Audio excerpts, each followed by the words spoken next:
She handed him the tiny box, her hands shaking with hope. But instead of joy, he laughed. A cold, mocking laugh that shattered her world. "I don't want this child, Zoya. Sign the papers and disappear." She signed without a single tear. But then, she made one strange request. "Let me stay here for just 90 days. After that, you'll never see my face again." He had no idea that she wasn't staying for his money. She was staying because she only had 3 months to live. And what he discovered on day 43 would bring a billionaire to his knees. This is the story of a woman who died so her child could live, and the man who learned what love truly costs when it was already too late. Before we dive into today's heart-wrenching journey, I need you to do something for me. Hit that subscribe button right now, because stories like this, stories that remind us what truly matters in life, they need to be heard. And please tell me in the comments, where are you watching from? The amber liquid exploded against white marble as Ethan Miller hurled his whiskey glass into the fireplace. Flames hissed and danced higher. Outside the floor, to ceiling windows, Manhattan glittered like scattered diamonds. But inside this penthouse, the air had turned to ice. Zoya stood near the doorway, her brown fingers trembling around a small velvet box. She had practiced this moment 100 times in the mirror. She had imagined his smile, the way his grey eyes might soften, how he would lift her off her feet and spin her around like they did in the movies she watched on her phone while he worked late into the night. "What is that?" His voice cut through the silence like a blade. She stepped forward, her bare feet silent on the cold floor. "Ethan, I have something to tell you." He didn't look at her. He was staring at his phone, jaw clenched, typing something furiously. The blue light made his sharp features look even harder. She had married this face 2 years ago, in a courthouse ceremony with no guests. His mother hadn't come. His friends hadn't known. She told herself it was because he was a private man, that his love was quiet and reserved. "Ethan," her voice cracked, "please look at me." He finally raised his eyes. There was nothing warm there, nothing soft. Just irritation, like she was an assistant who had interrupted an important call. She opened the box with shaking hands. The pregnancy test sat on cotton, the 2 pink lines screaming into the space between them. "I'm pregnant." The words hung in the air. She waited for the world to change, for him to become the man she had convinced herself existed somewhere beneath the cold exterior. Instead, he laughed. It wasn't a joyful sound. It was sharp and cruel, bouncing off the marble and glass, mocking her hope. He walked to the bar and poured another drink, this time not bothering with ice. He took a long swallow. "How convenient." "What?" The word barely escaped her lips. I said, "How convenient." He turned to face her fully now, and she saw something in his expression that made her stomach drop. "You think I don't know what this is? A trap, a golden ticket. Get pregnant, lock down the Miller fortune." "Ethan, I would never save it." He pulled open a drawer in his desk and retrieved a manila envelope. It landed on the glass coffee table, between them with a slap that made her flinch. "I've been waiting for the right moment. Guess this is it." She stared at the envelope like it was a living thing that might bite her. "Open it," he commanded. Her hands moved without her permission. Inside were papers, legal papers. The words blurred together, but certain phrases jumped out at her like accusations. irreconcilable differences, division of assets, dissolution of marriage, divorce papers. She said it out loud because her brain couldn't process it silently. Smart girl. He finished his drink and set the glass down too hard. I need you to understand something, Zoya. I married you in a moment of weakness. You were sweet and innocent, and I thought maybe that would fix something broken in me. But you know what I realized? I don't need fixing. I need a partner who understands my world. Someone who belongs in it. I tried to belong. Her voice was so small. I changed everything about myself. I learned to like your food, your music, your friends. My friends think you're a charity case. The words hit her like fists. They ask me constantly why I'm with someone so beneath me. And honestly, I'm tired of defending it. She felt something crack inside her chest. Not her heart. That was already broken. Something deeper. The foundation she had built her whole sense of self upon. There's someone else. He said it casually, like he was mentioning the weather. Victoria. My ex. The one I should have married in the first place. She understands me. She challenges me. She's not constantly crying and needing reassurance like a child. Zoya had met Victoria once at a gala. A woman made of ice and ambition, with white skin that caught the light, and green eyes that assessed everything like a predator.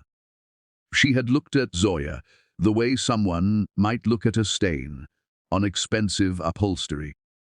You've been seeing her. The question came out as a whisper.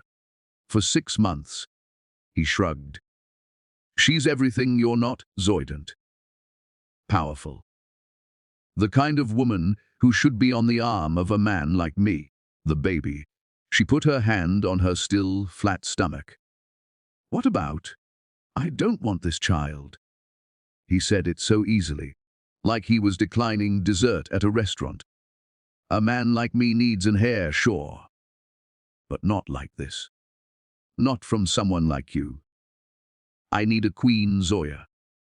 Not a charity case I picked up because I was feeling benevolent. The room tilted.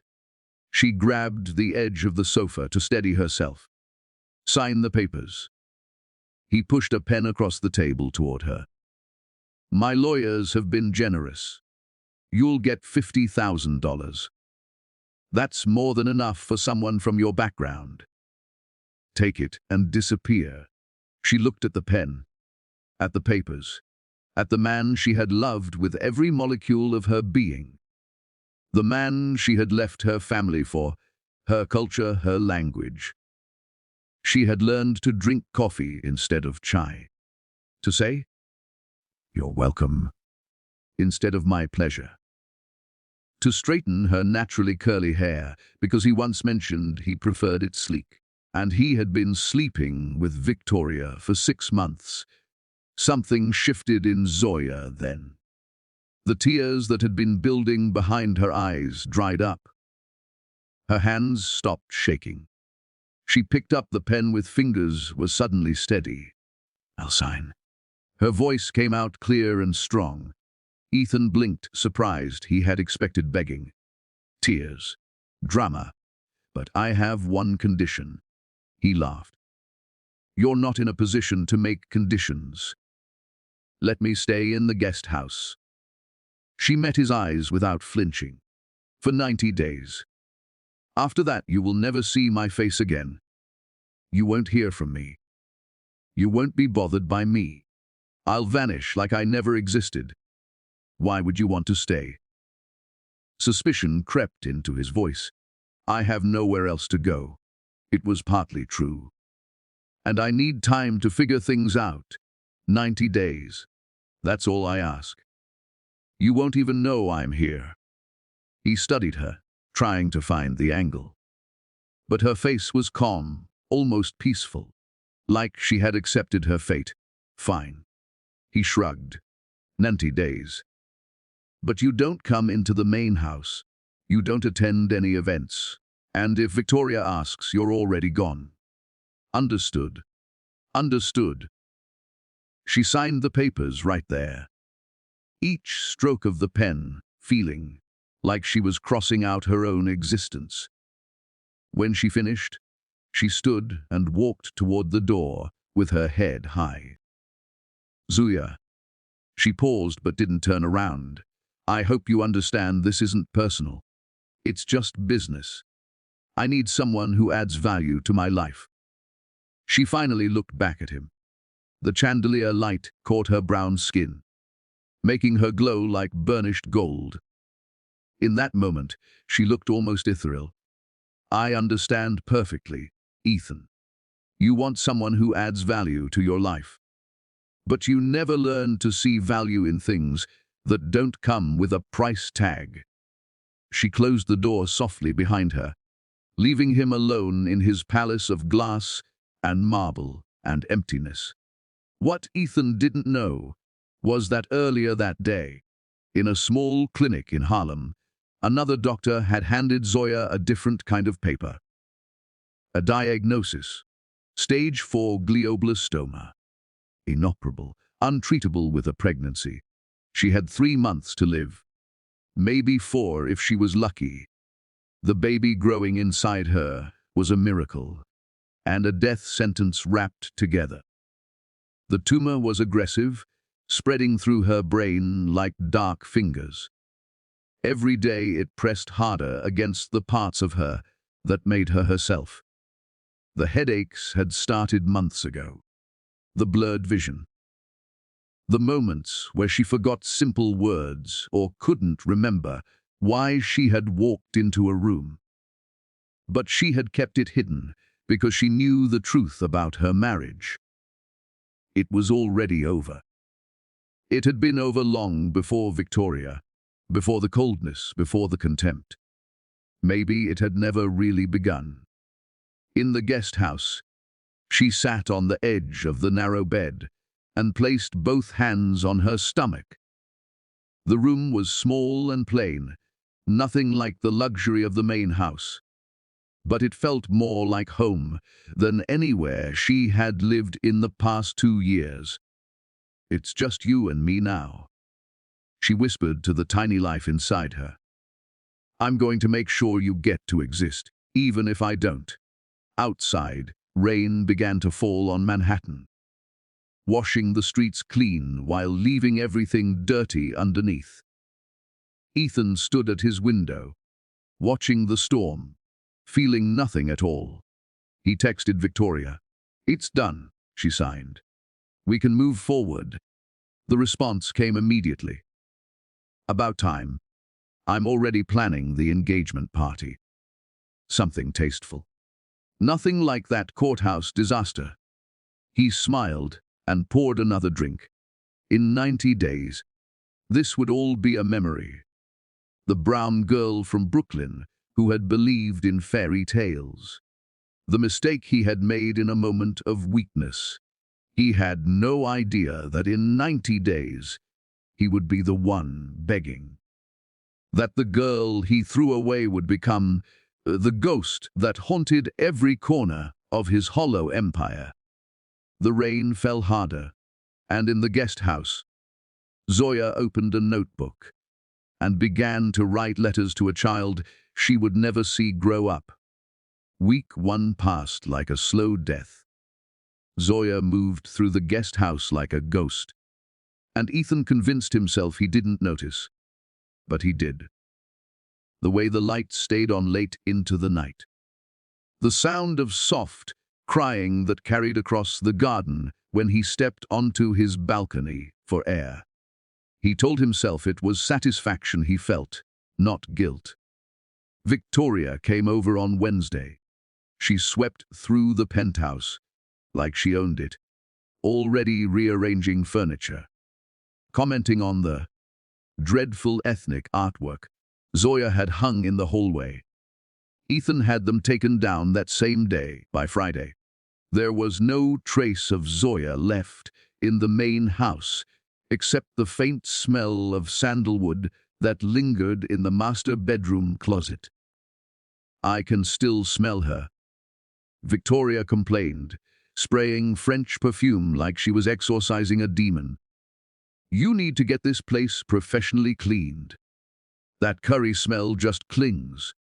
Ethan said nothing. Zoya had never cooked curry in this house.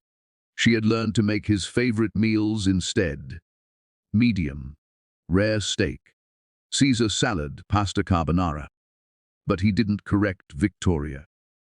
It was easier to let her create whatever narrative she wanted. On day 12, Ethan saw Zoya in the garden. He was having his morning coffee on the terrace when she emerged from the guest house.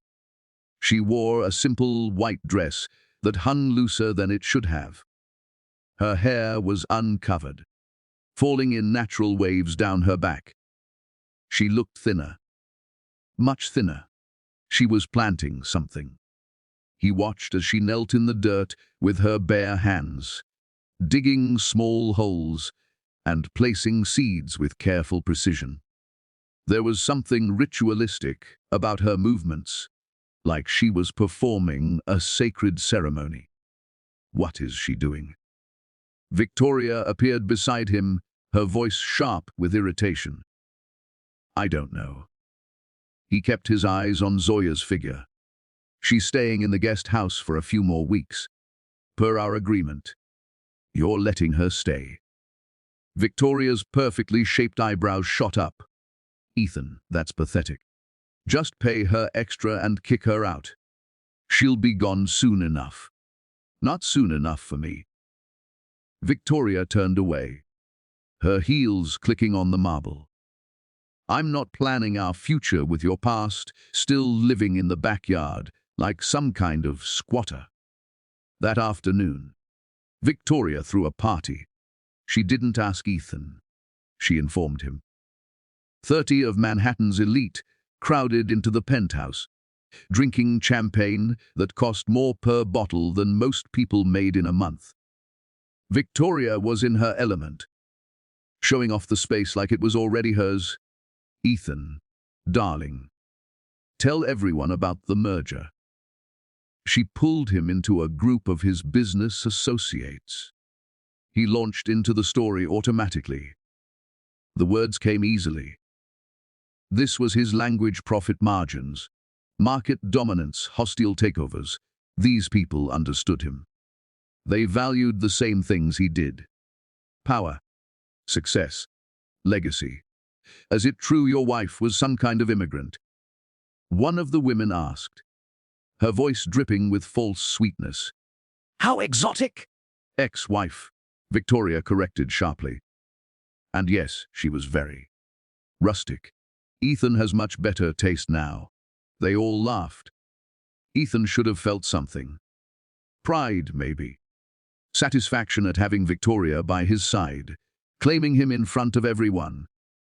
But instead, he felt hollow, like he was watching his life happen to someone else.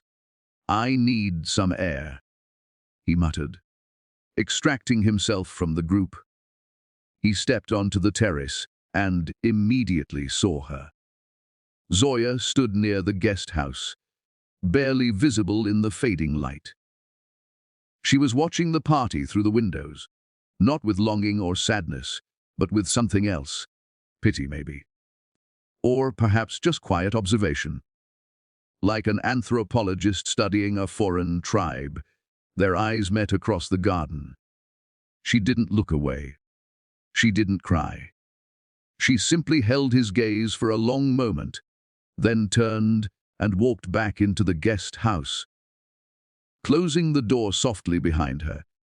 Something about that moment lodged itself in Ethan's chest like a splinter. Inside, Victoria's laughter rang out, high and sharp. Someone dropped a glass, and it shattered on the marble. The sound made him flinch. The next morning, he found Zoya collapsed in the garden. He had gone out early, before Victoria woke up, telling himself he was just checking on the landscaping.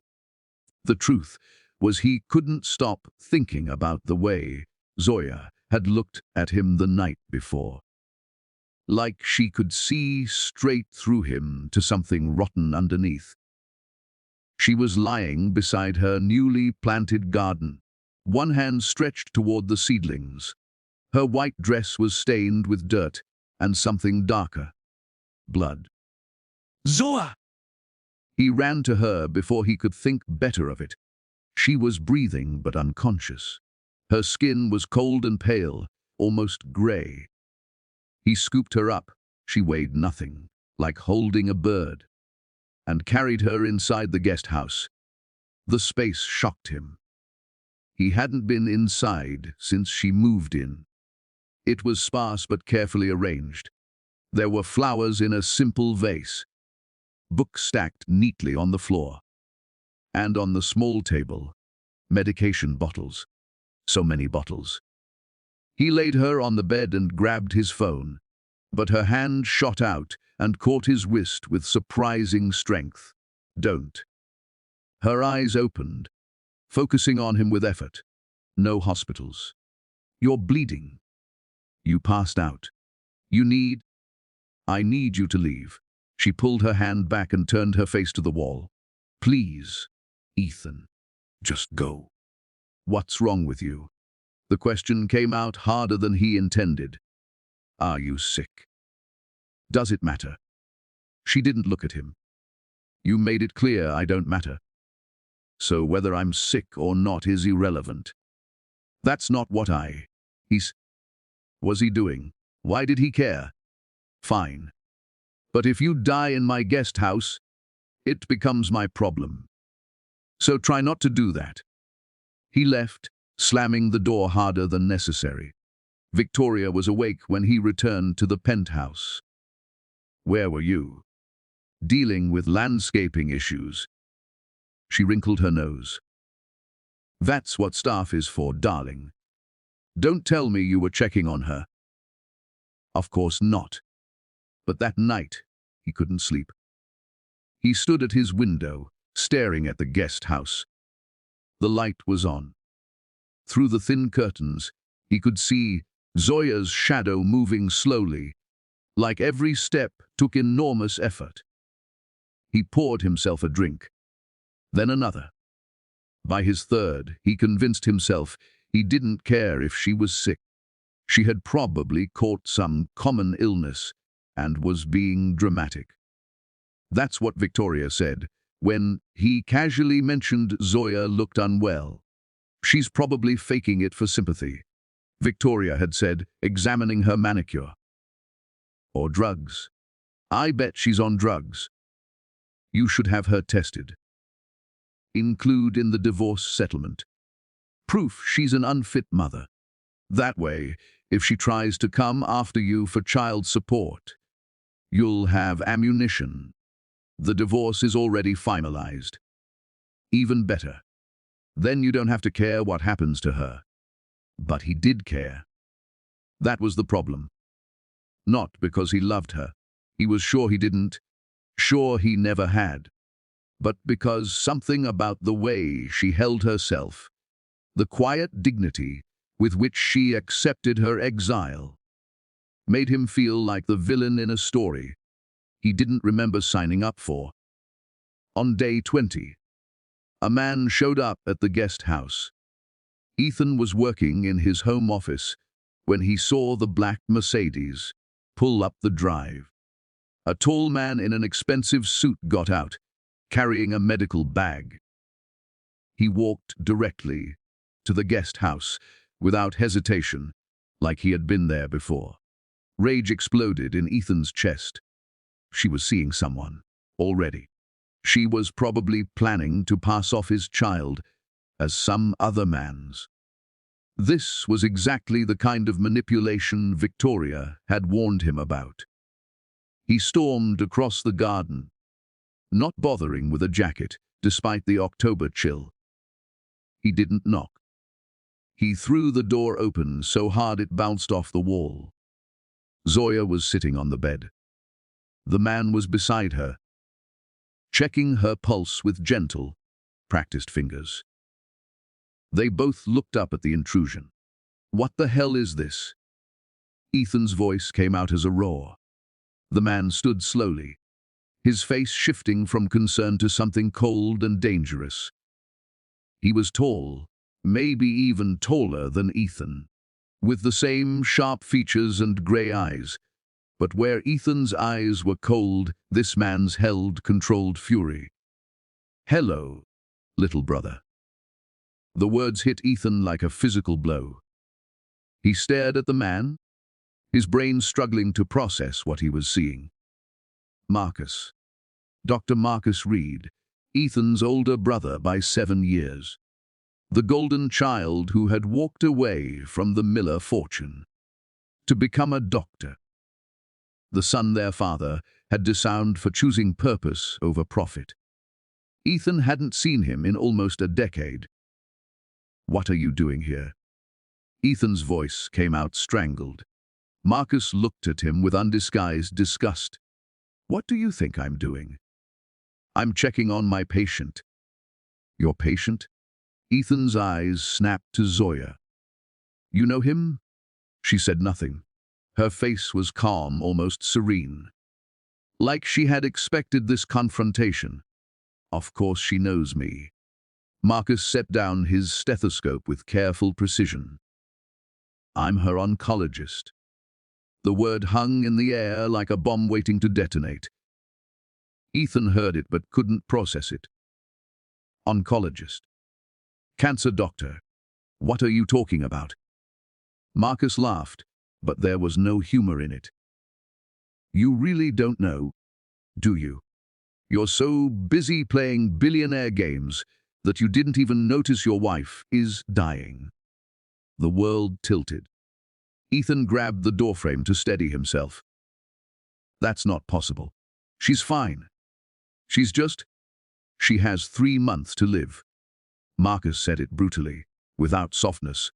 "Stage 4, glioblastoma. A brain tumor the size of my fist.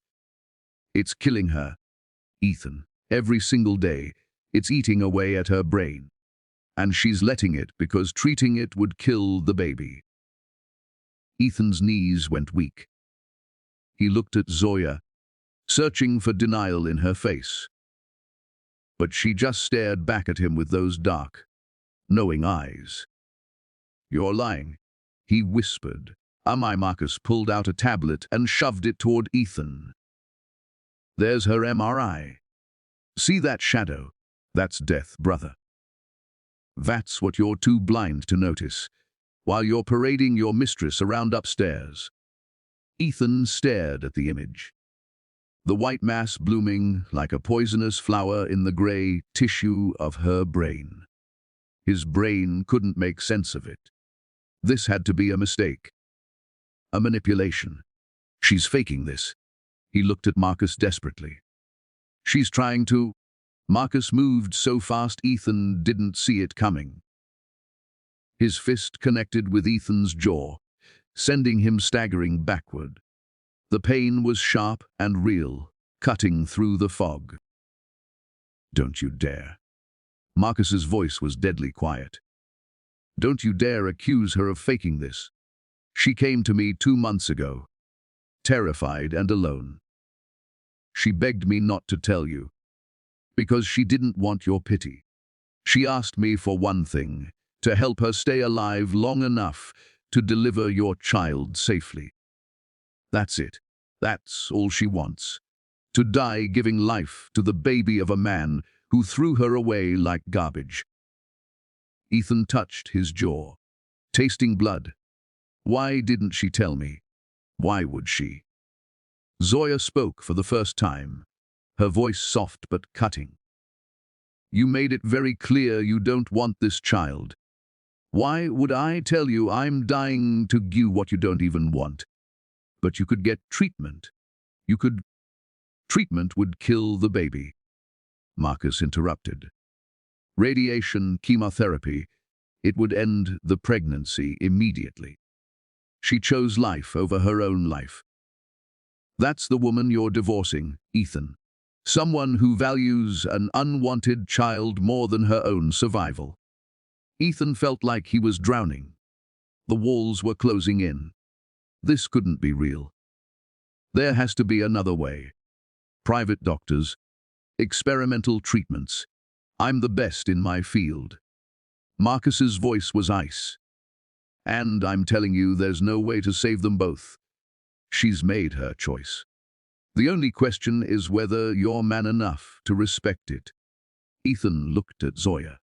Really looked at her for the first time in months. The weight loss, the pale skin, the way she moved carefully, like her head hurt. All the signs had been there. He had just chosen not to see them. Why? The word came out broken. Why would you sacrifice yourself for a child I said I didn't want? She smiled then, and it was the saddest thing Ethan had ever seen. Because I want him. Because he's half of me. And because maybe, just maybe, he'll grow up to be nothing like you. Marcus helped her lie back down. You need to rest. The episodes are getting worse. I know. She closed her eyes. Thank you for coming, Marcus. Always. He kissed her forehead with a gentleness that made Ethan's chest ache. Then he turned to his brother. Get out. She needs peace, not whatever toxic energy you brought with you. Ethan stumbled out of the guest house. The autumn air hit him like a slap. He made it 3 steps before he vomited into the garden, retching up coffee and bile and the realization that he had become a monster. Behind him, the guest house light went out, and in the darkness, Zoya whispered to the baby growing inside her, "Your father doesn't know it yet, but he's going to love you. Because you're going to be everything good that he's forgotten how to be." Upstairs in the penthouse, Victoria was planning their engagement party, completely unaware that the world had just shifted on its axis. Ethan didn't sleep that night. He sat in his office, staring at Marcus's business card. Dr. Marcus Reed, Oncology.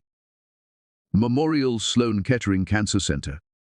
The prestigious address mocked him. His brother had built something real while Ethan had built an empire of paper and ego. He kept pulling up the image on his phone, the MRI Marcus had sent him before leaving. The tumor looked like a white spider, spreading its legs through grey matter. Each tendril was destroying the woman who slept 50 yards away from where he sat. Come to bed. Victoria appeared in silk pajamas, her voice sultry. You've been in here for hours. I'm working. You're brooding. She walked behind his chair, draping her arms around his shoulders. Is this about her? The squatter. Don't call her that. The sharpness in his voice surprised them both. Victoria pulled back. Excuse me. Her name is Zoya. I know her name, darling. I just don't care. She moved to pour herself a drink. I heard you were at the guest house today. Please tell me you're not getting sentimental. He should tell her. Should explain that Zoya was dying, that everything was different now.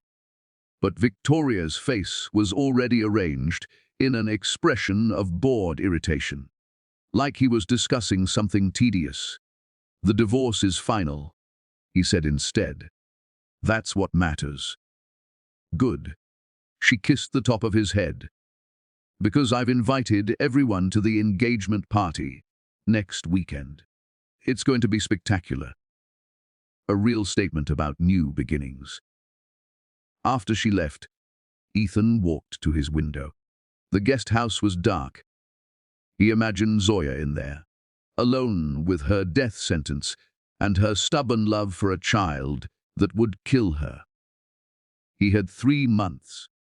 That's what Marcus said. Maybe less. The next morning, everything got worse. Victoria's friends descended on the penthouse like a swarm of designer locusts. They were planning the engagement party, and Victoria insisted they use the entire property, including the gardens, which meant they needed the guest house cleared. It's such an eyesore. One of Victoria's friends declared, a woman named Bethany with too much Botox and not enough self-awareness. Can't we just pay her to leave early? She has a contract. Ethan said, his jaw tight. Then break it. Victoria waved her hand dismissively. Offer her 100,000. Poor people can't resist that kind of money. Something snapped in Ethan. The way they talked about Zoya, like she was a stain to be removed, a problem to be solved. It was exactly how he had talked about her. He heard his own cruelty reflected back in their casual contempt. She stays until her 90 days are up. Victoria's eyes narrowed. Are you serious right now? Completely. Fine. Victoria's smile turned sharp. Then she can make herself useful. That's how Zoya ended up serving at Victoria's pre-engagement party 3 days later. Ethan arrived home from a meeting to the penthouse full of Victoria's friends. And there, moving through the crowd with a tray of champagne, was Zoya. She wore a simple black dress and white apron. Her hair was pulled back severely. She looked like a ghost playing the part of a servant. Her movements slow and deliberate, like each step required concentration. Isn't this perfect? Victoria appeared at his elbow, her voice bright with malice. She was just sitting in that guest house, doing nothing. I thought, why not give her a chance to earn her keep? She seems grateful for the work. Ethan watched as Bethany snapped her fingers at Zoya, demanding more champagne. Zoya moved to refill her glass, and he saw her hand trembling. Not from nerves. From the tumor pressing against her motor cortex, stealing her coordination. This needs to stop. His voice came out low and dangerous. Stop. Victoria laughed. Darling, this was her idea. She said she wanted to help. Didn't you? She called across the room to Zoya. Zoya looked up. Her eyes met Ethan's, and in them he saw something that made his blood run cold. Pity. She pitied him. I offered to help. Zoya confirmed, her voice steady. It's the least I can do. See. Victoria turned back to him triumphantly. Even she knows her place. The party continued. Ethan stood paralyzed, watching his ex-wife serve the woman who had replaced her. Victoria's friends treated Zoya like furniture, sometimes worse. They made crude jokes about her accent, about her brown skin, about how Ethan had traded up. And through it all, Zoya maintained that haunting smile, like she was above it all. Like their cruelty couldn't touch her because she existed on a different plane entirely. You know what I heard? One of Victoria's friends stage whispered loud enough for everyone to hear. She trapped him with a pregnancy. That's why he divorced her. The baby probably isn't even his. Ethan's hands clenched into fists. He opened his mouth to defend Zoya, but before he could speak, she did something unexpected. She laughed. It wasn't bitter or angry. It was genuine, almost musical. You're right, she said calmly. I did trap him. I trapped him in kindness when he wanted cruelty. I trapped him in loyalty when he wanted freedom. I trapped him in unconditional love when he wanted transactions. What a terrible trap to set. The room went silent.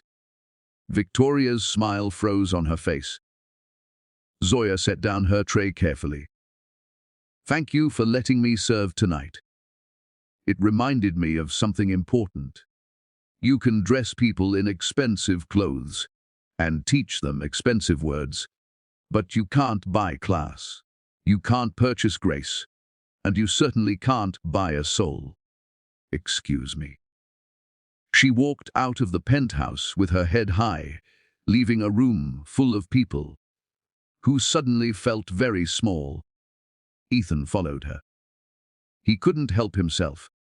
She was halfway across the garden when he caught up to her. Zoya? Wait. She turned slowly. In the moonlight, she looked almost translucent. What do you want, Ethan? I'm sorry. I didn't know Victoria would... What? Humiliate me? Treat me like dirt. She smiled, that sad smile again.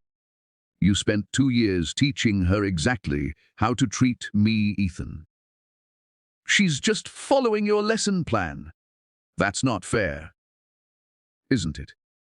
She swayed slightly, and he reached out to steady her. She pulled away from his touch like it burned. You threw divorce papers at me. You told me I wasn't good enough to be your wife. You said you didn't want our child. What did Victoria do that was worse than what you already did? I didn't know you were sick. And that matters. Her voice rose for the first time. If I was healthy, would it be okay to treat me like garbage? Does my death sentence suddenly make me worthy of basic human decency? He had no answer for that. I need to rest. She turned toward the guest house. Enjoy your party, Ethan. Enjoy your new life. I hope it makes you happy. She took 3 steps and collapsed. Ethan caught her before she hit the ground. Her body seized in his arms, muscles contracting violently. Her eyes rolled back. Foam appeared at the corners of her mouth. Zoya! He lowered her to the grass, turning her on her side like some instinct told him to. Someone call 911? But no one came. The party continued inside, music and laughter drowning out his shouts. He pulled out his phone with shaking hands and called Marcus. She's seizing. I don't know what to do. Please tell me what to do. Marcus's voice came through calm and professional. Listen to me carefully. Time the seizure. If it goes longer than 5 minutes, call an ambulance. Keep her on her side. Make sure she's breathing. Don't put anything in her mouth. Ethan counted seconds that felt like hours. Zoya's body jerked and twisted. He held her as gently as he could, whispering words that made no sense. Please don't die. Not like this. Not yet. At 4 minutes and 30 seconds, the seizure stopped. Zoya went limp, her breathing shallow but regular. Her eyes opened slightly, unfocused. Ethan. She sounded like a child. Confused. Scared. I'm here. I've got you. I had the dream again. The one where we're happy. Where you love me. A tear slid down her temple. Why does my brain keep torturing me with that dream? His throat closed up. I'm calling an ambulance. No. Her hand found his wrist with surprising strength. No hospitals. I just need rest. Help me to the guest house, please. He carried her. She weighed nothing. Less than nothing. A body already halfway to ash. Inside the guest house, he laid her on the bed. He saw the medication bottles on the nightstand now. Anti-seizure medication. Pain medication. Steroids to reduce brain swelling. An entire pharmacy keeping her alive day by day. Why are you being kind to me now? She asked, her voice slurred from the seizure. I don't know. Guilt is not the same as caring, Ethan. Her eyes closed. You don't get to feel better about yourself by helping me now. I don't want your guilt. I don't want your pity. I wanted your love, and you couldn't give me that. So now I just want you to leave me alone. Zoya, please go. She turned her face to the wall. I'm tired of being your redemption arc. I'm tired of being the lesson you learn. I'm just tired. He stood there for a long moment, watching her breathe. Then he walked out, closing the door softly behind him. Back at the penthouse, the party was still going. Victoria found him immediately. "Where did you disappear to?" "Zoya had a medical emergency." "Oh." Victoria's face showed the appropriate concern, but her eyes were cold. "Is she okay?" "No. She's dying." "What?" "Brain cancer. Stage 4. She has 3 months to live. Maybe less."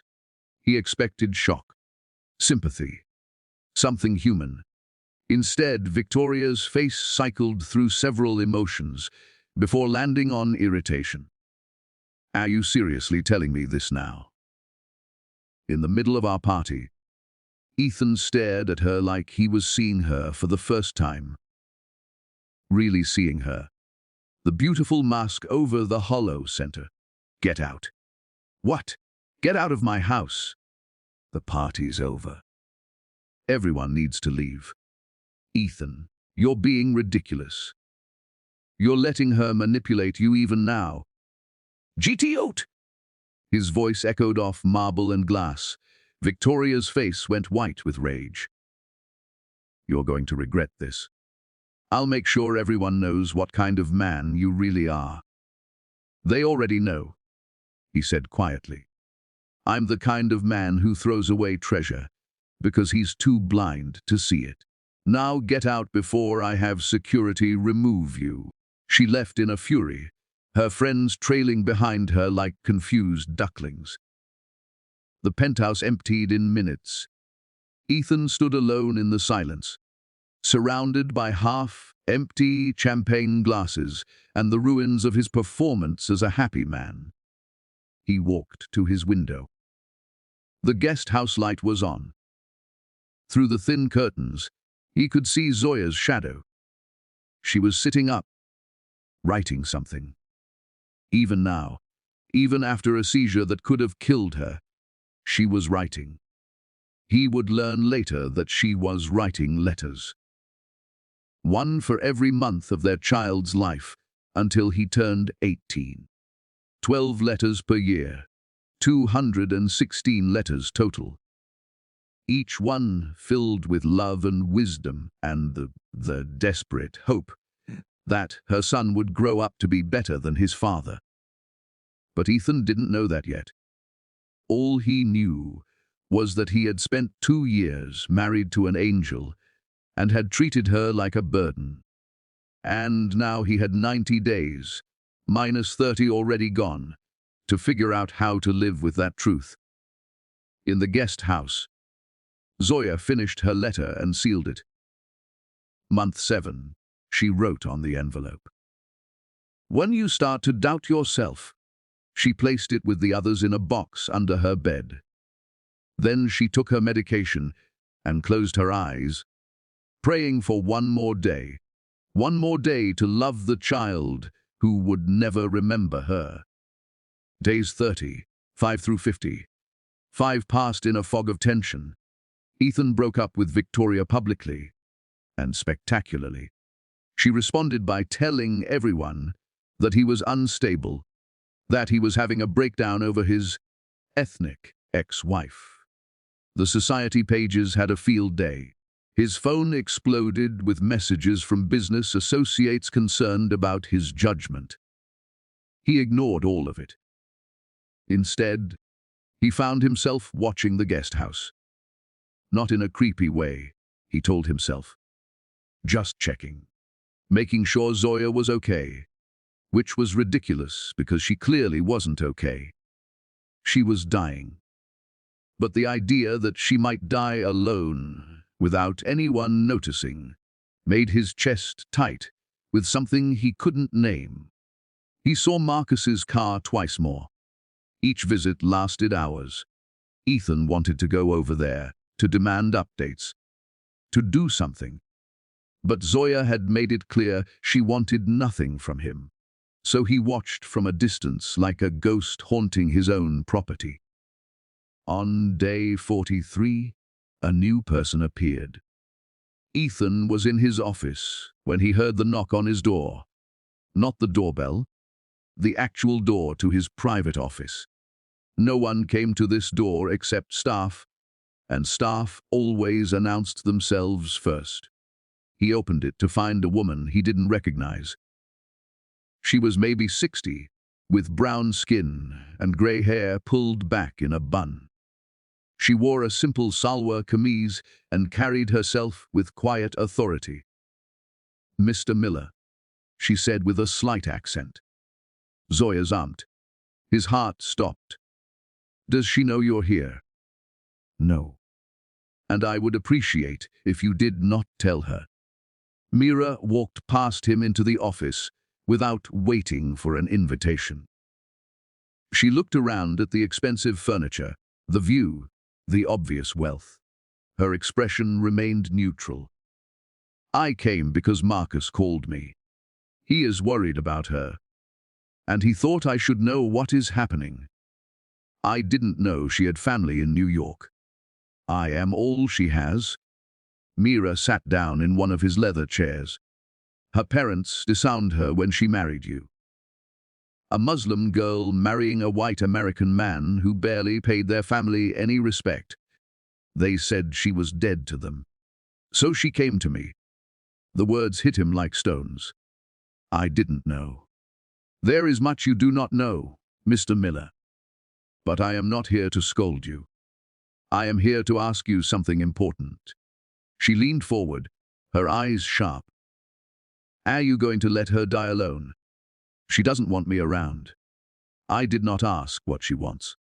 I asked what you are going to do." Mira's voice was firm. "That girl sacrificed everything for you. Her family, her culture, her sense of self. She tried to become what you wanted. And when that was not enough, she signed your papers without a fight, because she loved you too much to trap you.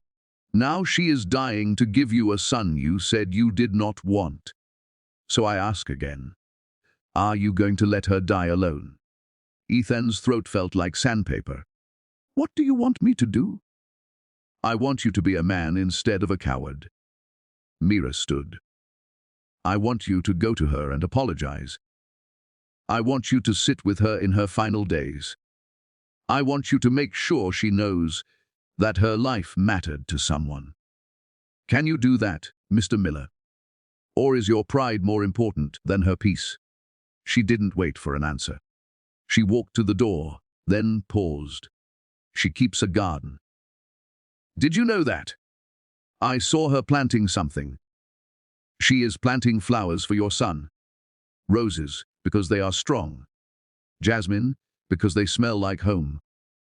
Marigolds, because they bloom even in death. She will never see them grow. But she wants your son to have beauty around him. That is the kind of woman you threw away, Mr. Miller. Remember that?" Mira left, and Ethan stood alone in his office, feeling like he'd been stripped down to his bones. That night, he did something he hadn't done since the divorce. He cooked, nothing fancy, just dal and rice, following a recipe he found online. It took 3 tries to get the spices right. The kitchen filled with the smell of cumin and turmeric. He burned the first batch, oversalted the second. The third one was barely edible, but it was something. He put it in a container and walked across the garden. The November air was bitter cold. His breath came out in clouds. The guest house looked warm and inviting, light spilling from the windows. He knocked. No answer. He knocked again. "Zoya, it's Ethan. I brought food." The door opened. Zoya stood there in an oversized sweater and leggings. Her hair was uncovered, wild and curly. She looked thinner than ever, her cheekbones too sharp, her eyes too large in her face, but she was still beautiful, heartbreakingly beautiful. "What do you want?" Her voice was tired. "I brought dinner. I made it myself. It's probably terrible, but..." You cooked. Something flickered in her eyes. Surprise? Maybe. Dal. Or my terrible attempt at it. I remember you said it was comfort food. She stared at him for a long moment. Then she stepped aside. Come in. The guest house smelled like sandalwood incense and something medicinal. She had made it cozy with throws and pillows. Books were everywhere. A notebook sat open on the table, covered in her handwriting. He set the container on the small kitchenette counter. I don't expect you to eat it. I wanted to do something. Why? She sat down slowly, like her bones hurt. Because you're dying, and I didn't know, and I feel like the worst person alive. So this is about your guilt. Yes. He sat across from her. And no? I don't know. I keep thinking about what you said. That I taught Victoria how to treat you. You were right. I did. I treated you like you were less than me. Like your love was worthless, because it came without a price tag. And now you realize I had value because I'm dying. That's not redemption, Ethan. That's just regret. I know. He met her eyes. I know I don't deserve your forgiveness. I know I don't deserve to sit here and feel sorry for myself. But I can't stop thinking about you alone in this house, and it's killing me. Well, now you know how it feels. Her voice was sharp. To have something killing you from the inside. They sat in silence. The clock on the wall ticked loudly. The dial is probably cold, he finally said. Probably. But she stood and opened the container. Steam rose from it. She got a spoon and took a small bite. Her face went through several expressions. This is terrible. I know. You put too much salt, and not enough garam masala, and I think you burned the garlic. I know. She took another bite. Then another. But it's the best thing anyone has made for me in 2 years. Her eyes filled with tears. She set down the spoon and covered her face with her hands. Her shoulders shook with silent sobs. Ethan sat frozen, not knowing what to do. Then instinct took over. He moved to her side and pulled her into his arms. She resisted for only a second before collapsing against him. I'm so scared, she whispered. I'm so scared, Ethan. I don't want to die. I don't want to leave my baby. I don't want to stop existing. I know. I'm sorry. I'm so sorry. Why didn't you love me? The question came out broken. What was so wrong with me that you couldn't love me? Nothing. Nothing was wrong with you. He held her tighter. Everything wrong was with me. I was too stupid and too proud to see what I had. I thought love was supposed to be hard and complicated.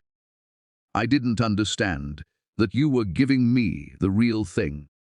And I kept looking for something fake, because fake was all I knew. She pulled back and looked at him with red-rimmed eyes.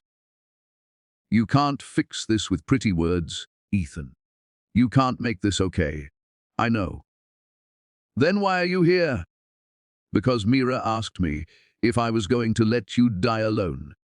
And I realize the answer is no. I can't fix what I did. I can't give you back the 2 years I wasted. But I can be here now. If you'll let me. Zoya searched his face for a long moment. What about Victoria? We're done. We've been done. She was everything you weren't, and I thought that's what I wanted. But being with her was like drowning in diamonds. Expensive and suffocating and ultimately empty. That's very poetic for a man who trades in corporate mergers. Trying, she almost smiled. Then winced, her hand going to her temple. Headache? He asked. They're getting worse. Marcus says the tumor is growing faster now. I can feel it sometimes, pressing against things, making words harder to find, making my hands shake. What can I do? Nothing. There's nothing anyone can do. She stood carefully. Thank you for the doll, and for coming over. But you should go now. I need to rest. Can I come back tomorrow? She hesitated. Why would you want to? Because I spent 2 years not seeing you. And now I only have 2 months left. And I don't want to waste any more time. We're divorced, Ethan. You don't owe me anything. This isn't about owing. This is about wanting. He moved toward the door, then turned back. I know I have no right to ask this, but can we just be, I don't know, friends? Can you let me be here for what's left? Zoya wrapped her arms around herself. I don't know if I can do that.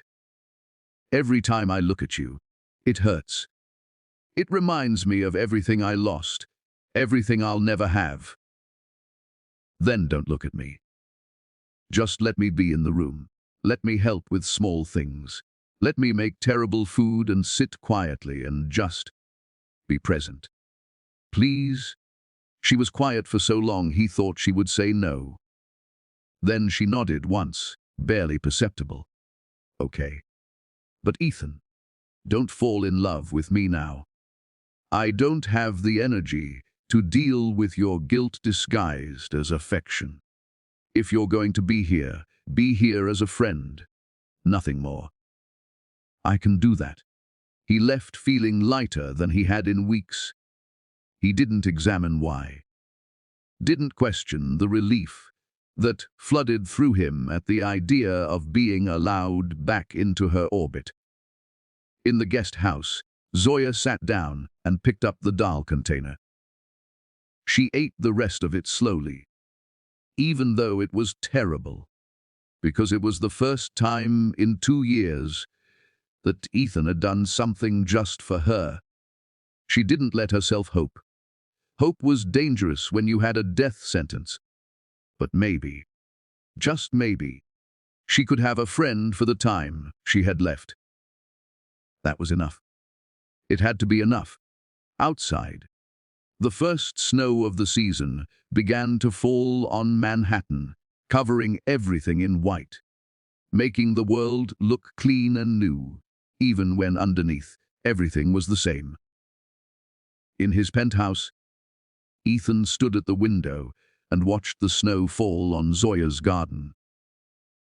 The seedlings she'd planted were tiny and fragile, barely visible under the gathering white. He made a decision. Tomorrow he would hire a gardener. Someone who would make sure those flowers grew. Someone who would make sure his son had the beauty Zoya wanted to give him. It wasn't much, but it was a start. Ethan became a fixture at the guest house. Every morning before work, he'd knock with coffee and something for breakfast. Sometimes it was bagels from her favorite place in Brooklyn.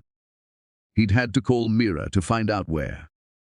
Sometimes it was fruit he'd cut up himself, arranged badly in a bowl. Once he brought fresh pani puri from an Indian street vendor, and Zoya had laughed, actually laughed, at his pronunciation when he tried to order it. You said, I poo. Like you're speaking French, she teased, her eyes bright for the first time in weeks. I was trying to be respectful. You were trying to survive. But she ate every bite, even though they made her stomach hurt. Marcus came twice a week now. Ethan always found an excuse to be nearby, not hovering but present. He learned to read the tightness around Marcus's eyes, the way his jaw clenched when the news was bad. Her cognitive function is declining, Marcus told him one evening after an exam. They stood in the garden, out of earshot from the guest house. She's having trouble with words. Short-term memory is fragmenting. Last week she couldn't remember what day it was. Is she in pain? Yes. But she won't increase her medication because she's worried about the baby. She's being stubborn. She's being herself. Ethan kicked at the frozen ground. Can't you convince her? You think I haven't tried? Marcus's voice was sharp. She's made her choice, Ethan. She's choosing him over herself every single day. The least we can do is respect that, even if it kills us to watch. How long? Marcus was quiet for a long moment. 6 weeks, maybe less. The seizures are getting more frequent. Her body is starting to shut down. We're not aiming for her to survive anymore. We're aiming for the baby to be viable. 32 weeks minimum. She's at 28 now. Every day is a victory. Ethan felt something crack inside his chest. She's going to die before he's born. Probably. If we're lucky, we can do an emergency C-section at 34 weeks. She might be conscious for it. She might get to hear him cry once before. Marcus couldn't finish the sentence. Before what? Before the tumor takes her ability to understand what's happening. Before she forgets who she is. Brain cancer is cruel, Ethan. It doesn't just kill you. It erases you piece by piece until there's nothing left but biology. Marcus turned away, his voice thick. I've lost patients before. Hundreds of them. But watching her. She's the bravest person I've ever met. And I can't save her. I can't do a damn thing except keep her comfortable while she slowly disappears. Ethan wanted to say something comforting, but words felt inadequate. Instead, he just stood there with his brother in the cold. Two men helpless against death. Inside the guest house, Zoya was writing another letter. Her handwriting was getting messier, harder to read. She had to stop frequently to remember what word came next. But she kept going. Month 12. She wrote, Your first birthday. I wish I could see it. I wish I could see you smash cake in your hair and laugh with your whole body. Your father is going to throw you the biggest party. Make sure he doesn't go overboard. You don't need a pony or a celebrity entertainer. You just need people who love you. That's all any of us need. On day 67, everything changed. Ethan arrived in the morning to find the guest house door open. He felt a spike of panic and ran inside. Zoya was on the floor, curled in a ball, sobbing. Not the quiet, dignified crying he'd seen before. This was raw and animal, the sound of someone breaking apart. Zoya! He dropped to his knees beside her. What's wrong? Are you hurt? She looked at him with wild, unfocused eyes. Can't remember what. My mother's face. The words came out strangled. I've been trying to picture her all morning, and I can't see her. I know she existed. I know she had brown eyes and a mole on her left cheek. But I can't see her, Ethan. The tumor is eating my memories, and I can't stop it. He pulled her into his arms, and she clung to him like he was the only solid thing in a dissolving world. Tell me about her, he said. Tell me everything you remember. So she did. She talked for hours, the words tumbling out in a desperate rush. She told him about her mother's cooking, the way she sang while washing dishes, the smell of jasmine oil in her hair. She talked until her voice was hoarse, trying to cement the memories in place through the act of speaking them aloud. Ethan listened to every word. He asked questions. He helped her remember. And when she finally fell asleep from exhaustion, he wrote everything down in a notebook. so that if she forgot again, he could remind her. The next morning, he came back with something unexpected. A woman in her 50s with a professional camera. "This is Diana," he explained. "She's a documentary filmmaker. I hired her to interview you. To record your voice, your stories, everything you want your son to know. So he can hear it from you. So you'll never really be gone." Zoya stared at him, tears streaming down her face. "You did this for me. For both of you. Will you do it?" She nodded, unable to speak. For the next 2 weeks, Diana came every day. She filmed Zoya talking to the camera, like she was talking to her son. She recorded lullabies in Urdu. Stories about Zoya's childhood in Pakistan before her family moved to New York. Advice about heartbreak and courage and choosing kindness even when the world is cruel. "Don't be like your father," Zoya said into the camera one afternoon, her voice weak but steady. "Well, don't be like who he was. Maybe he'll change. Maybe losing me will wake him up to what matters. But if he doesn't, promise me you'll be different. Promise me you'll see people's hearts, not their bank accounts. That you'll choose love over fear. That you'll be brave enough to be vulnerable. Can you promise me that, Beta?" Ethan watched from the doorway, his throat tight. He had started joining the sessions, sitting just out of frame. Sometimes Zoya would look at him while she talked, and he knew she was really speaking to him as much as to their unborn son.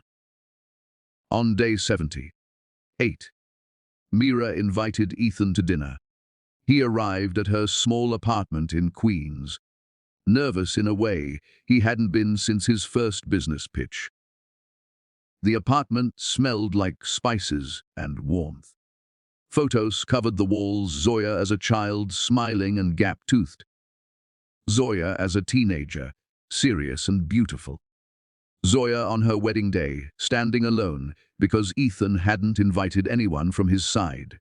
"Sit," Mira commanded, gesturing to a low table covered with food. "You are too thin." "Guilt makes a poor meal." He sat. She served him plate after plate of food he didn't know the names of. Rice and curry, and naan that melted in his mouth. She didn't speak while he ate, just watched him with those sharp, knowing eyes. Finally, when he'd cleaned his third plate, she spoke. "You love her now?" It wasn't a question, but he answered anyway. "Yes." "Too late." "I know." "Good. At least you are not delusional." She poured them both chai. "But better late than too late. At least she will die knowing someone saw her true worth." "I don't know how to live with this." The confession burst out of him. "I don't know how to watch her disappear and know it's partially my fault." "It is not partially your fault. The cancer is not your fault. But her loneliness, her pain, that is yours." Mira's voice was hard but not unkind. "You must carry that, Mr. Miller. You must let it change you. That is how you honor her sacrifice."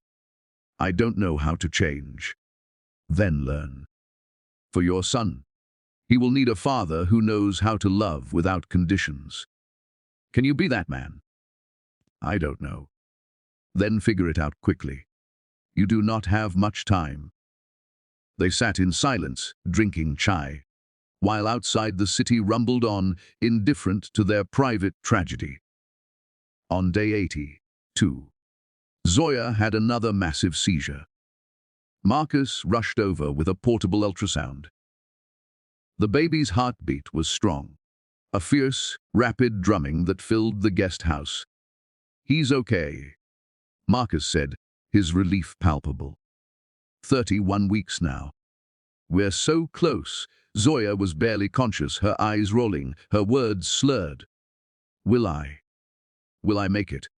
Marcus looked at Ethan, then back at her. I don't know, sweetheart. I really don't know. She reached out blindly, and Ethan took her hand. Promise me, she whispered. Promise me you'll love him. Even if he looks like me. Even if he reminds you of your failures. Promise me you'll love him anyway. I promise, Ethan said, his voice breaking. I swear on everything I am, I will love him. I will tell him about you every day. He will know how brave you were, how kind, how you gave up everything so he could live. Not everything. She squeezed his hand weakly. I got to know love, real love.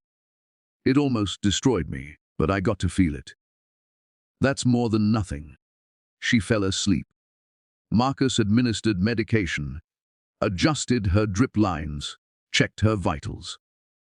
His hands moved with practiced efficiency, but his face was gray with grief.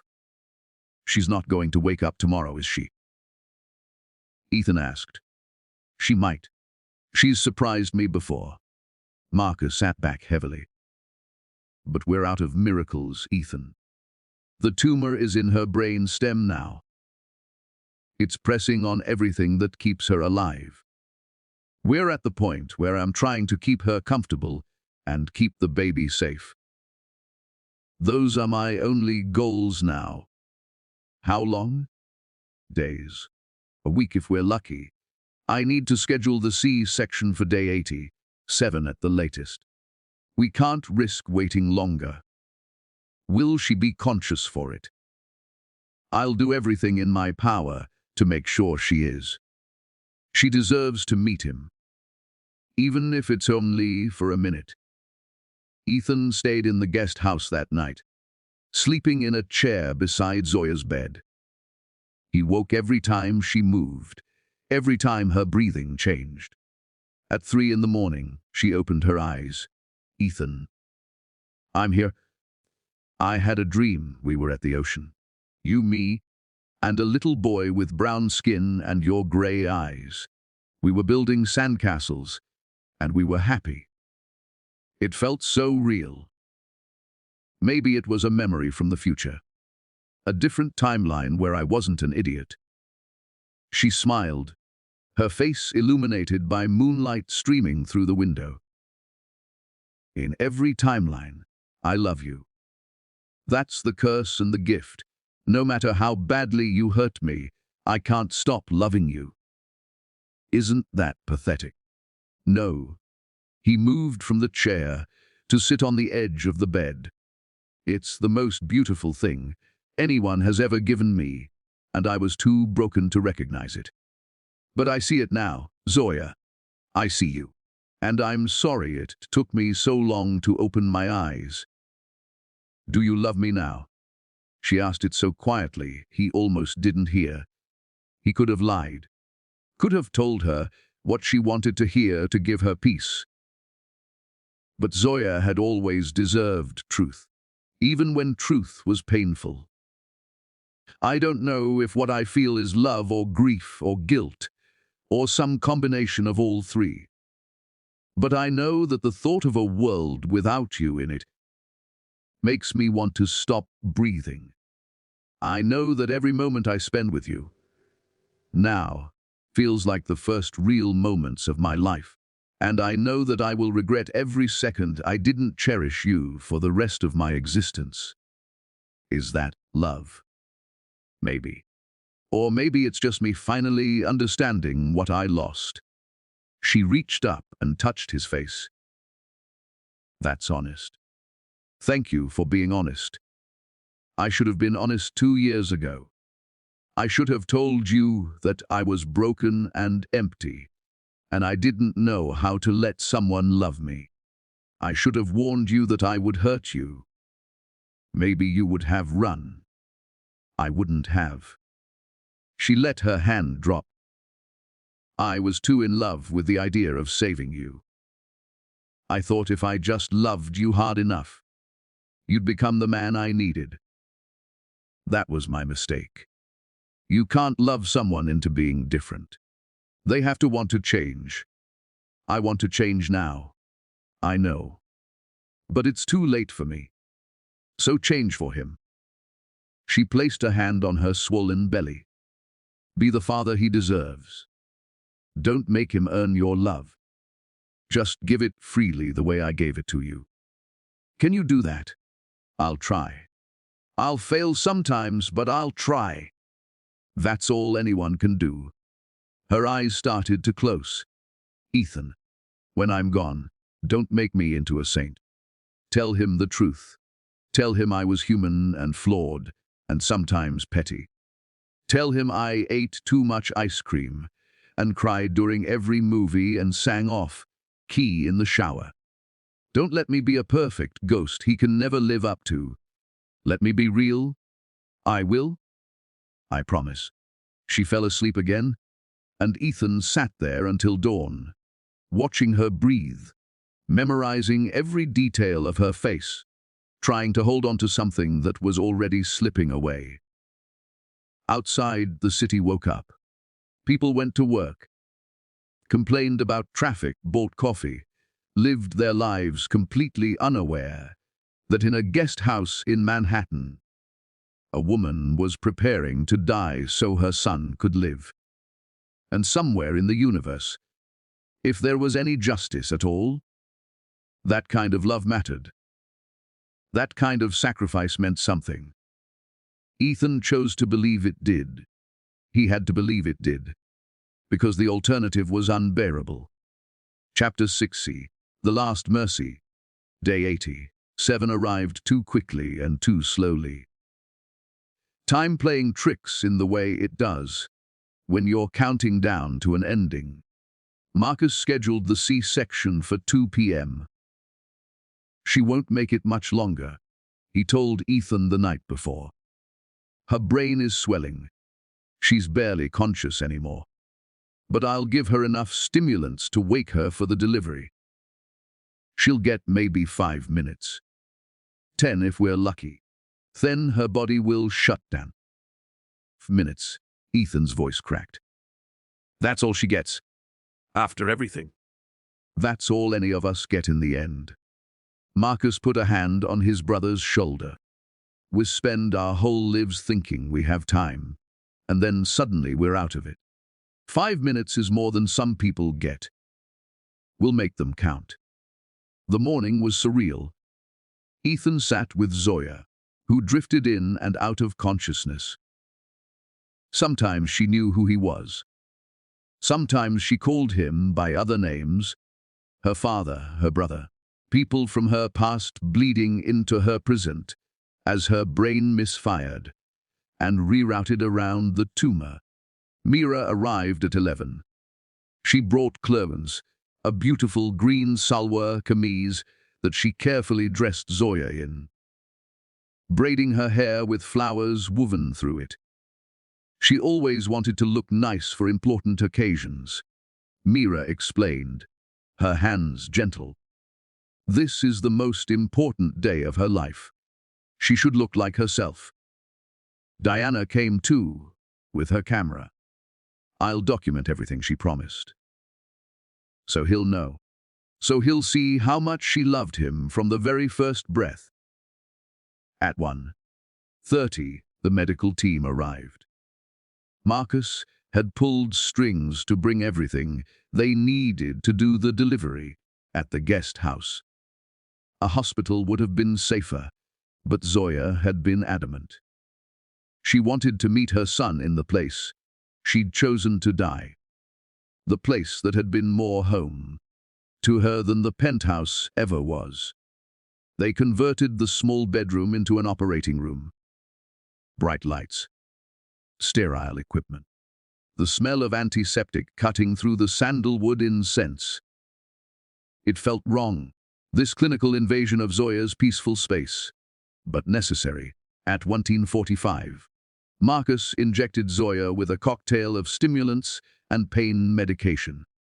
Her eyes opened, clearer than they'd been in days. Ethan. She looked around, confused. What's happening? It's time, he said, taking her hand. It's time to meet him. Understanding dawned on her face, and with it fear. I'm not ready. I'm not ready to leave him. I know, sweetheart, I know. He kissed her forehead. But he's ready to meet you. He's been waiting. Marcus worked quickly, his surgical skills evident in every precise movement. Ethan had seen his brother work before, years ago when they still spoke, but never like this. Never with such focused intensity. Knowing that one slip could cost not just a patient, but his sister-in-law and nephew. Scalpel, Marcus said, and the procedure began. Zoya gripped Ethan's hand so hard he thought his bones might break. She didn't cry out, but her whole body was tense, fighting against the invasion, even as she knew it was necessary. "Talk to me," she whispered. "Anything. I need to hear your voice." So Ethan talked. He told her about the garden, how he'd hired the best gardeners in the city to tend her plants, how the roses had survived the winter and would bloom in spring. He told her about the nursery he'd prepared in the penthouse, painted soft blue with stars on the ceiling. He told her he'd named it after her, the Zoya Suite, so their son would always know his mother's name was important enough to name a room after. "You're rambling," she said with the ghost of a smile. "You ramble when you're nervous." "I'm terrified," he admitted. "I'm about to become a father. And you're—" He couldn't finish. "Dying," she finished for him. "You can say it. I've made peace with it. I haven't. You will." She squeezed his hand. "You'll have to." "For him?" Marcus's voice cut through. "I can see him. One more minute." The room held its breath. Diana filmed from the corner, tears streaming down her face. Mira whispered prayers in Urdu, her voice a quiet counterpoint to the medical beeps and monitors. And then, impossibly, there was crying. Not Zoya's. A baby's cry, fierce and strong, announcing his arrival into a world that had already broken his mother's heart. "It's a boy," Marcus said, his voice thick with emotion. "A healthy baby boy." He cleaned the baby quickly, wrapped him in a soft blanket, and placed him on Zoya's chest. She looked down at her son with an expression Ethan would remember for the rest of his life. Pure love, pure wonder, pure devastating joy mixed with unbearable grief. "Hello, Beta," she whispered. "Hello, my beautiful boy. I've been waiting so long to meet you." The baby stopped crying at the sound of her voice. His tiny hand reached up, fingers grasping at air until Zoya caught them with her own. "Hey has your eyes," she said to Ethan. Gray like storm clouds. But his skin, she touched the baby's brown cheek. "He has my skin. He's perfect. He's absolutely perfect. What should we name him?" Ethan asked, even though his throat felt like it was closing. "Amir," Zoya said without hesitation. "It means prince. Commander, someone who will lead with wisdom and kindness. Amir Ethan Miller. That's his name, Amir." Ethan repeated, testing it. "It's perfect." Marcus worked quietly, finishing the procedure. But Ethan could see the monitors. Could see Zoya's blood pressure dropping. Could see the way her eyes were losing focus. "How long?" He mouthed to his brother. Marcus held up 3 fingers. 3 minutes. Ethan felt something shatter inside him. 3 minutes. A lifetime condensed into 180 seconds. "Zoya," he said urgently. "Look at me." She lifted her eyes from Amir with visible effort. "I'm getting tired, Ethan. I know. But I need to tell you something before you go. I need you to hear this." "What?" "I love you." The words came out broken but true. I didn't know how to love you when you were healthy and whole and giving me everything. But I know now. And it's too late, and I hate myself for that. But I need you to know that I see you now. I see everything you gave me, everything you sacrificed, and I love you for it. I love you for all of it. Tears rolled down her cheeks. You're just saying that because I'm dying.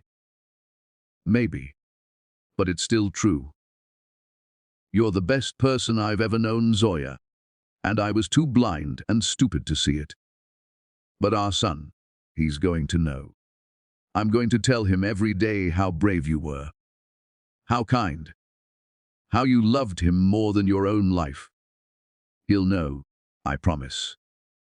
Don't let him hate me, she whispered, for leaving him, for choosing to have him even though I knew I'd die. Don't let him think I abandoned him. Never. Ethan swore. He'll know you chose him. That every day you lived with that tumor was a day you chose his life over yours.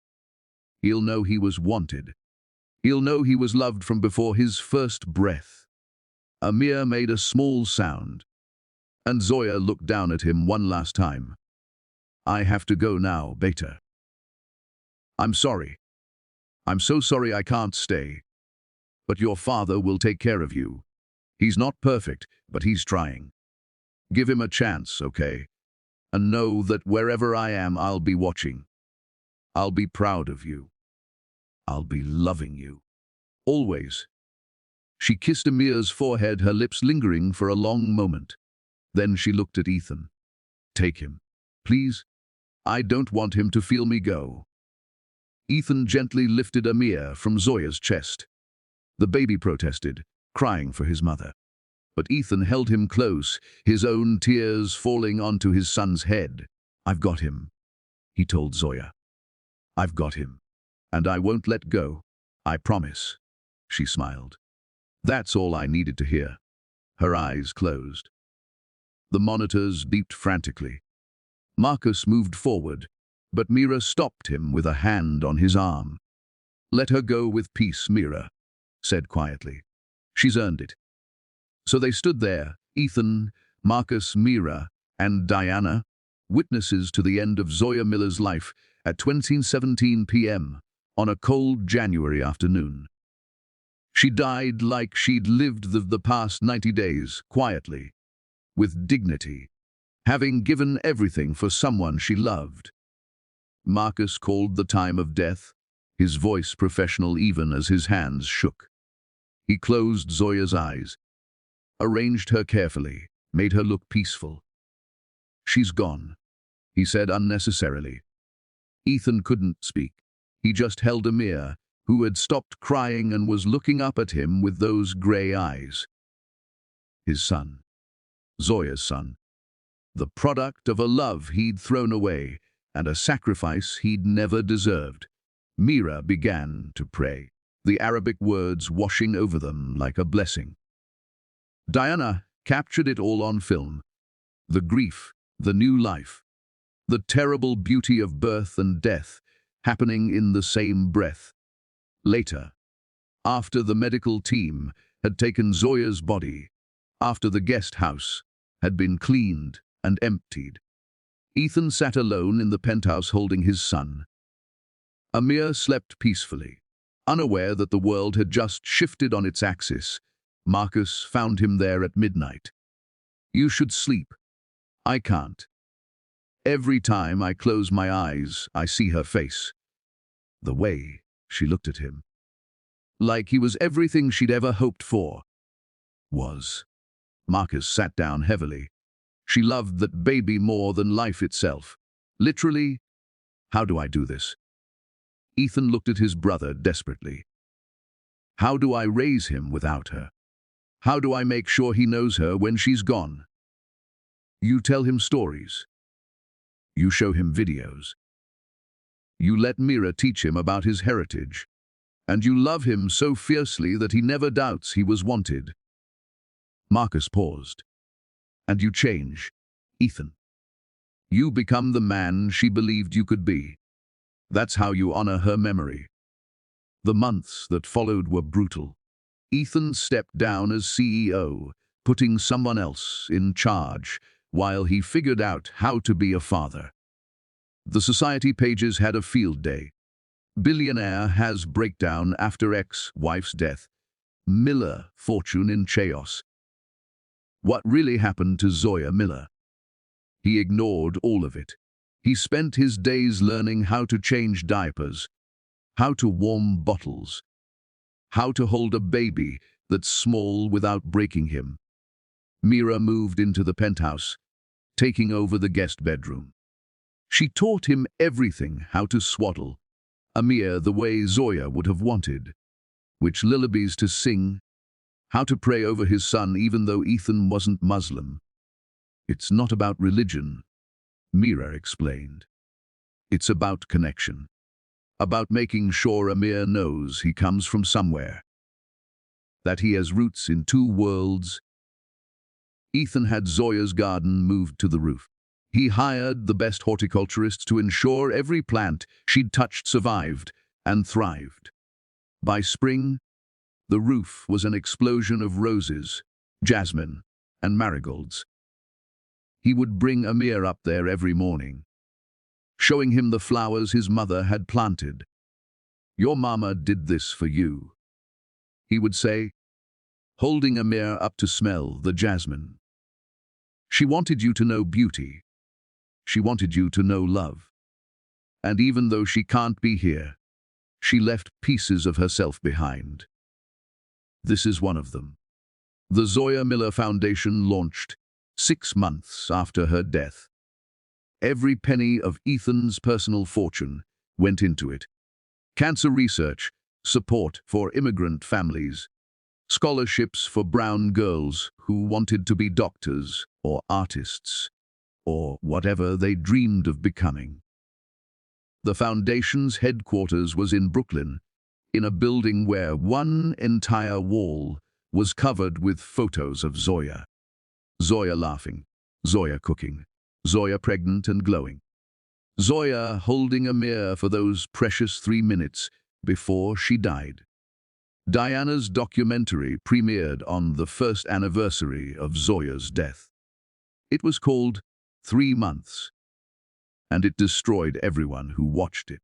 Zoya's voice speaking to a son she'd never see grow up, her courage, her grace, her refusal to be bitter even as death closed in.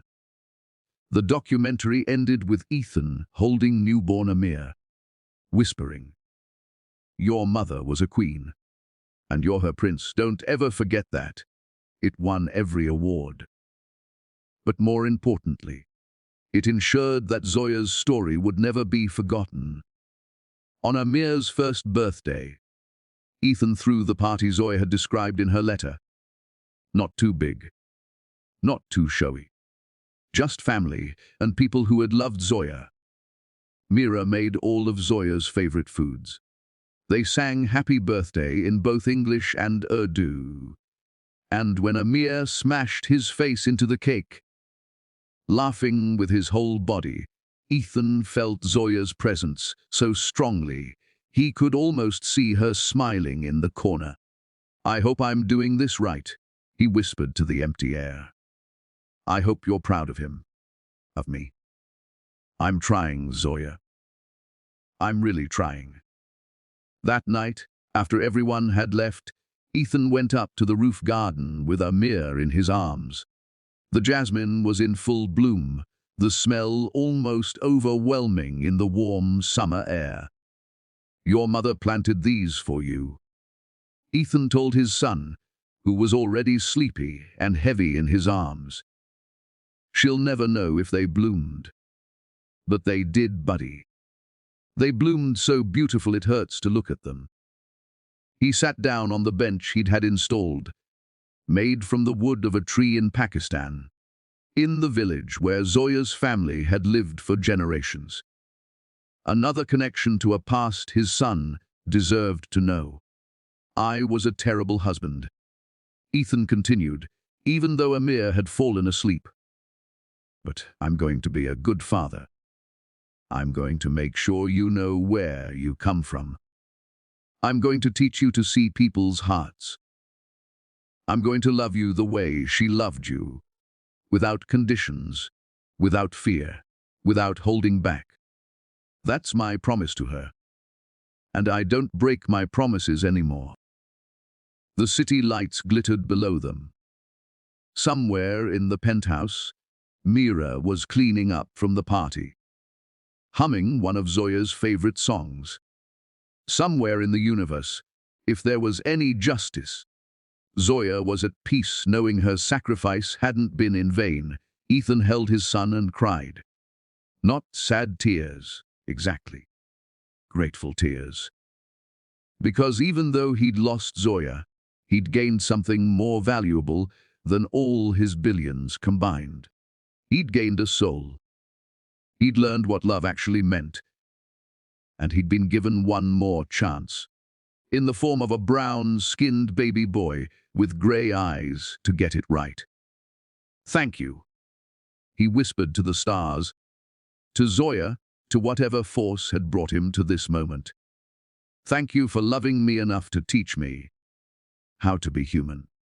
I won't waste it. I swear I won't waste it. Amir stirred in his sleep, his tiny hand gripping Ethan's finger with surprising strength. And somewhere between the jasmine and the city lights and the weight of his son in his arms, Ethan Miller finally understood what it meant to be wealthy. It had nothing to do with money. It had everything to do with this love that costs you everything and gives you even more in return. That was Zoya's final gift to him, and it was priceless. Teach END, in memory of Zoya Miller, who taught a blind man how to see. Her son Amir grew up to become a doctor, just like his uncle Marcus. He specialized in oncology, determined to cure the disease that took his mother. And every single day of his life, he carried his father's stories and his mother's courage, proof that love never truly dies. It just transforms into something new.